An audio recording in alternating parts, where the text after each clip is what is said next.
ನಾವೆಲ್ಲ ಪ್ರೈವೇಟ್ ಚಿಂತನೆಯಲ್ಲಿ ವಿದ್ಯಾಕ್ಷೇತ್ರದಲ್ಲಿ ಕೆಲಸ ಮಾಡುವವರು. ಹೀಗೆ ಕೆಲಸ ಮಾಡ್ತಾ ಇರುವಾಗ ನಮಗೆ ಸರ್ಕಾರದಾಗಲಿ ಯಾವುದೇ ಇಲಾಖೆಯಿಂದ ಯಾವುದೇ ದುಡ್ಡು ಸಿಕ್ಕದೆ ನಾವೇ ನಮ್ಮ ವಿದ್ಯಾಸಂಸ್ಥೆಯನ್ನು ಗಟ್ಟಿಯಾಗಿ ಕಟ್ಟಬೇಕಾಗ್ತದೆ. ಇಂಥ ಧೋರಣೆಯಲ್ಲಿ ಇವತ್ತು ನನ್ನ ಸನ್ಮಿತ್ರ ಸುಧಾಕರ್ ಶೆಟ್ಟರವರಿರೋದು. ಸುಧಾಕರ್ ಶೆಟ್ಟರು ಮತ್ತು ನನ್ನ ಸಂಬಂಧ ಭಾಳ ದೀರ್ಘವಾದಂಥದ್ದು, ಪೂರ್ವಜನ್ಮದ ಏನೋ ಒಂದು ನಮ್ಮ ಸಂಬಂಧ. ಅವರು ನಿತ್ಯ ವಿನಯ್ ಹೆಗ್ಡೆಯವರಲ್ಲಿ ಕೆಲಸ ಮಾಡ್ತಾ ಇರುವಾಗಲೂ ಅದೆಷ್ಟೋ ವಿದ್ಯಾರ್ಥಿಗಳು ಮೂಡುಬಿದ್ರೆಯಿಂದ ಸುಧಾಕರ್ ಶೆಟ್ಟರಿಗೆ ಬೇಕಾಗಿ ನಿತ್ಯ ಸಂಸ್ಥೆಗೆ ಹೋಗಿ ಅಲ್ಲಿ ಪದವಿ ಪೂರ್ವ ಶಿಕ್ಷಣಕ್ಕೆ ಹೋದದ್ದನ್ನು ನಾನು ಗಮನಿಸಿದ್ದೇನೆ. ನೂರಾರು ವಿದ್ಯಾರ್ಥಿಗಳು ಹೋಗ್ತಾಯಿದ್ದರು. ಅವರ ಒಂದು ಶಿಕ್ಷಕ ವೃತ್ತಿಯಲ್ಲಿ ಪ್ರೀತಿ ಇಟ್ಟುಕೊಂಡು ಹೋಗಿದ್ದರು.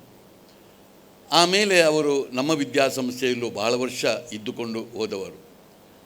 ಇವತ್ತು ಅವರು ಒಂದು ಇಂಥ ಪದವಿ ಪೂರ್ವ ಶಿಕ್ಷಣವನ್ನು ಮಾಡಬೇಕು ಎಂಬ ಭಾಳ ದೊಡ್ಡ ಆಶೆಯನ್ನು ತೊತ್ತುಕೊಂಡು ಇವತ್ತು ಜ್ಞಾನಸುಧಾ ಎಂಬುದನ್ನು ಪ್ರಾರಂಭ ಮಾಡಿ ಇವತ್ತು ಇಲ್ಲೂ ಕೂಡ ಈ ವಿದ್ಯಾಸಂಸ್ಥೆ ಆಗೋದು ನನಗೆ ಭಾಳ ಸಂತೋಷವನ್ನು ಕೊಟ್ಟಿದೆ.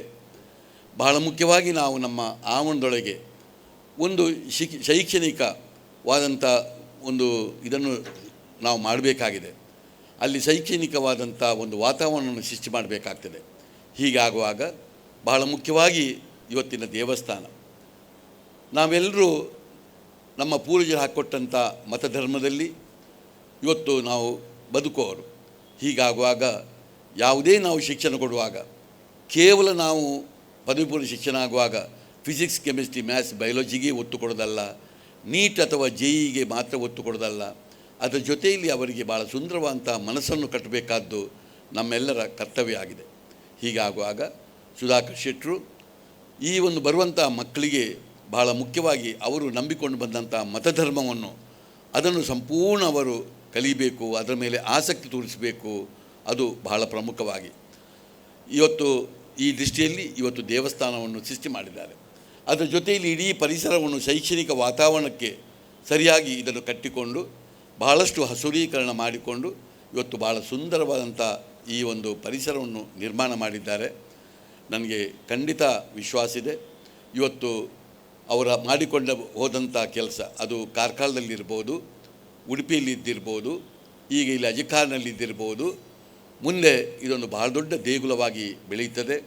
ಇದರ ಒಟ್ಟಿಗೆ ಭಾಳಷ್ಟು ಮಕ್ಕಳಿಗೆ ಮಾರ್ಗದರ್ಶನ ಕೊಡುವವರಿದ್ದಾರೆ ಎಂಬುದರಲ್ಲಿ ಯಾವ ಸಂಶಯವೂ ಇಲ್ಲ. ಅವರು ಇವತ್ತು ತಂದೆ ತಾಯಿಯನ್ನು, ಅದರೊಟ್ಟಿಗೆ ಅವರು ಬಹಳಷ್ಟು ಗೌರವ ಕೊಡುವಂಥ ವಿನಯ್ ಹೆಗ್ಡೆಯವರನ್ನು ಮತ್ತು ಇವರಿಗೆಲ್ಲ ಗೌರವ ಕೊಟ್ಟುಕೊಂಡು ಈ ಒಂದು ಆವರಣ ಆಗೋದು ನನಗೆ ಭಾಳ ಸಂತೋಷವನ್ನು ಕೊಟ್ಟಿದೆ ಎಂಬುದನ್ನು ಹೇಳಿಕೊಂಡು ಇವತ್ತು ಹಾಕಿದಂಥ ನಾವು ಗಣಪತಿ ದೇವಸ್ಥಾನ ನಮ್ಮನ್ನು ಎಲ್ಲರನ್ನು ಅಳಿಸಿಕೊಳ್ಳಿ. ಈ ಊರಿಗೂ ದೇವಸ್ಥಾನ ಎಂಬುದು ಬೇರೆ ಇಲ್ಲ ಎಂಬ ಮಾತನ್ನು ನಾನು ಕೇಳಿದೆ. ಇದೇ ದೇವಸ್ಥಾನ ಈ ಅಜಕಾರಿ ಊರಿನದ್ದು ದೇವಸ್ಥಾನ ಅಂತ ಅವರು ಹೇಳ್ತಾ ಇದ್ದರು. ಇದೆಲ್ಲವೂ ಆ ದೇವರ ಅನುಗ್ರಹ ನಮ್ಮ ಮೇಲೆ ಇರಲಿ ಅಂತ ಹೇಳಿಕೊಂಡು ಶುಭ ಕೋರಿ ನನ್ನ ಮಾತನ್ನು ಮುಗಿಸ್ತಾ ಇದ್ದೆ.